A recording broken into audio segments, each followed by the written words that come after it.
Hi friends, అందరూ బాగున్నారు. నేను చాలా బాగున్నానండి. సో ఈ మధ్య కొద్దిగా హెల్త్ అయితే బాగాలేదు. దేనివల్ల అంటే వాతావరణం చేంజెస్ వల్ల చాలా అయితే బాగాలేను. సో నేనైతే ఈరోజు అయితే ఇచ్చిన వీడియో చేద్దామని తీసుకొచ్చాను. సో మనకి పైనాపిల్ సీజన్ అయిపోయిన తర్వాత మనకి ఇప్పుడు ఏంటంటే సీతాఫలం సీజన్ అయితే వచ్చింది. చూడండి ఫ్రెండ్స్, మా అమ్మగారికి అయితే ఈ యొక్క సోమవారం మార్కెట్ కోసం అయితే ఈ విధంగా శనివారంగా శుక్రవారం వేరేశారు మార్కెట్ తీసుకెళ్ళి అమ్మదామనేసి. సో అయితే ఇవి పండిపోయినాయి చూడండి.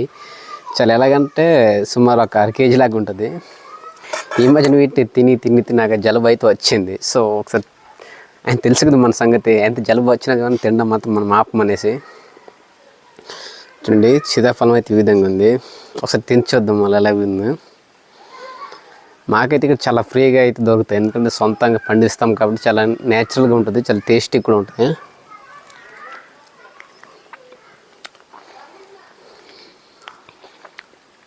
ఇక చాలా సూపర్గా ఉందండి.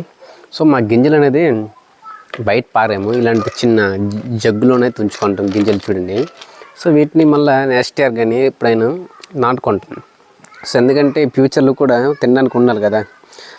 వీటిని స్టోర్ చేయకపోతే మరి వచ్చే సంవత్సరం కూడా బతుకుండా ఉన్న చెట్లు కూడా చెప్పలేము, ఎలా చేసిన వస్తుందో తెలియదు. అందుకనేసి మేము ఈ విధంగా తినేసిన తర్వాత గింజలు కూడా ఈ విధంగా స్టోర్ చేసుకుంటాం. సో మన వీడియో మీకు నచ్చినట్లు లైక్ చేయండి, అలాగే మన ఛానల్ని ఫాలో చేయండి.